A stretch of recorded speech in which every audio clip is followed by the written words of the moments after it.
ఎత్తున ఈ రోజున పల్లె పల్లె ప్రోగ్రాం కి ఇంత భారీ ఎత్తున మీరందరూ హాజరు కావడం చాలా సంతోషంగా ఉంది.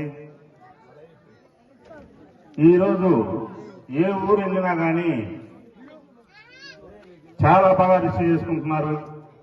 ఎందుకో నాకే తెలియదు. నాకు రాజకీయంగా మాట్లాడటం రాదు. మీరు కన్ఫ్యూజ్ చేస్తే మాలో మాట్లాడటం కూడా రాదు. కన్ఫ్యూజ్ చేయమండి. రాజకీయంగా మాట్లాడటం రాదు. నేను వ్యాపారం చేసుకునేవాడిని. అనుకోకుండా జగన్మోహన్ రెడ్డి గారు అడ్డంకిచ్చారు. టీవీలో అనౌన్స్ అయిన తర్వాత నాకు తెలిసిన రాజకీయ నాయకులు అందరూ కూడా అద్దంకి ఎందుకు అని అందరూ అడుగుతా ఉన్నారు. అద్దంకి ఎందుకు వెళ్తున్నావు అని. కానీ ఈ రోజు మార్నింగ్ నన్ను ఎవరైతే అడిగారో వాళ్ళే ఫోన్ చేసి అద్దంకి బలి వచ్చిందని రెడ్డి అంటున్నాడు. ప్రతి ఒక్కరు కూడా పెద్ద నాయకులు బాగా వచ్చింది, అద్దంకి బాగా వచ్చిందని చెప్పి చెప్తా ఉన్నారు. ఈ రోజు మధ్యాహ్నం వచ్చినట్టు సర్వే రిపోర్టులో మనం ఫస్ట్ టైం అద్దంకి గెలుస్తున్నామని చెప్పి వచ్చిన రిపోర్టు. కానీ ఖచ్చితంగా గెలుస్తాం. ఇక్కడ నేను ఎలక్షన్స్ లో గెలుస్తానో గెలవనో నాకైతే తెలియట్లేదు. కానీ ఒక రకంగా మీ మనసులో అయితే నేను గెలిచాను. ఇది మాత్రం ఖచ్చితంగా చెప్తున్నాను. కానీ ఈ ఉత్సాహాన్ని మనం రేపు రాబోయే 2024లో రాబోయే ఎలక్షన్స్ లాగైనా మనం చూపించినట్టయితే భారీ మెజార్టీతో మనం అద్దంకిలో ఖచ్చితంగా గెలుస్తామని చెప్పి నేను చెప్తా ఉన్నాను. ఏ ఒక్క కార్యకర్త కూడా నిరుత్సాహపడద్దు. నేనున్నాను. ఆ కార్యకర్తకి ఏ కష్టం వచ్చినా, ఏ బాధ వచ్చినా, ఏదైనా సరే నేను ఉంటాను. మీకు ఏ సమస్య వచ్చినా నాతో షేర్ చేసుకోండి. ఖచ్చితంగా కూడా మీ అందరూ సహాయంగా ఉంటాను. ఎక్కడ కూడా మీరు ఫోన్ చేసినప్పుడు మీరు ఎవరైనా నాకు ఫోన్ చేశారని చెప్పారు అట్లా అంటంగానే నాకు పేరు మనిషి తెలియకపోయినా ఊరు తెలియకపోయినా ఫోన్ చేస్తే ఖచ్చితంగా నేను వాళ్ళ పని చేసి పెడతాను. మీకు నాకున్న దూరం ఒక్క ఫోన్ కాల్ అని మనం చేసుకుంటా ఉన్నాను.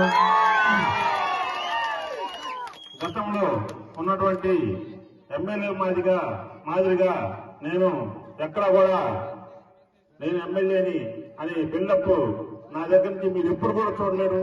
నేను ఎప్పుడు కూడా మీ అందరిలో కలిసి ఉంటాను. అదేవిధంగా జగన్మోహన్ రెడ్డి గారు ఈ రోజున నమ్ముకుంది ఎవరన్నా తెలుసా? ఈ గత 4.5 సంవత్సరానికి ప్రతి ఎస్సీ, ఎస్టీ, బీసీ, మైనార్టీలందరికీ కూడా జగన్మోహన్ రెడ్డి గారు సహాయం చేస్తా ఉన్నారు. అదేవిధంగా ప్రతి అవతాంతకు కూడా సహాయం చేస్తా ఉన్నారు. ఈ రోజున మనందరం కలిసి జగన్మోహన్ రెడ్డి గారికి రాబోయే ఎలక్షన్ లో మన అద్దంకి గెలిచి జగన్మోహన్ రెడ్డి గారికి గెలిచివ్వాలని చెప్పి కోరుకుంటూ ఉన్నాను.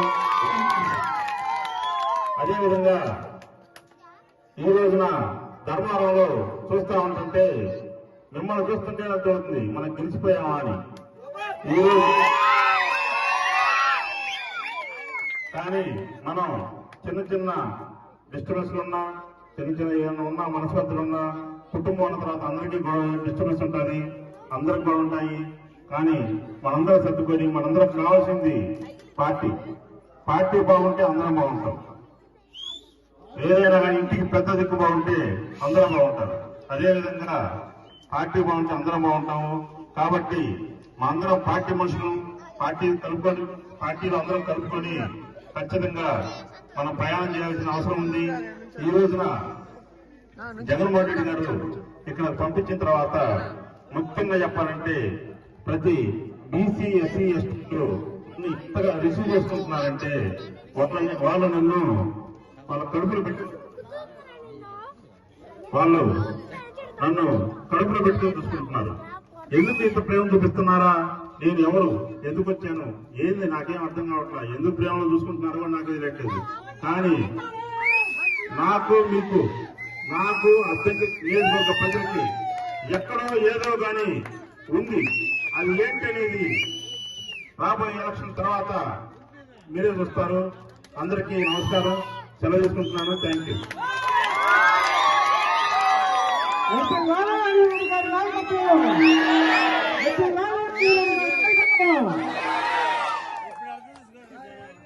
ప్రతి ఒక్కరు కూడా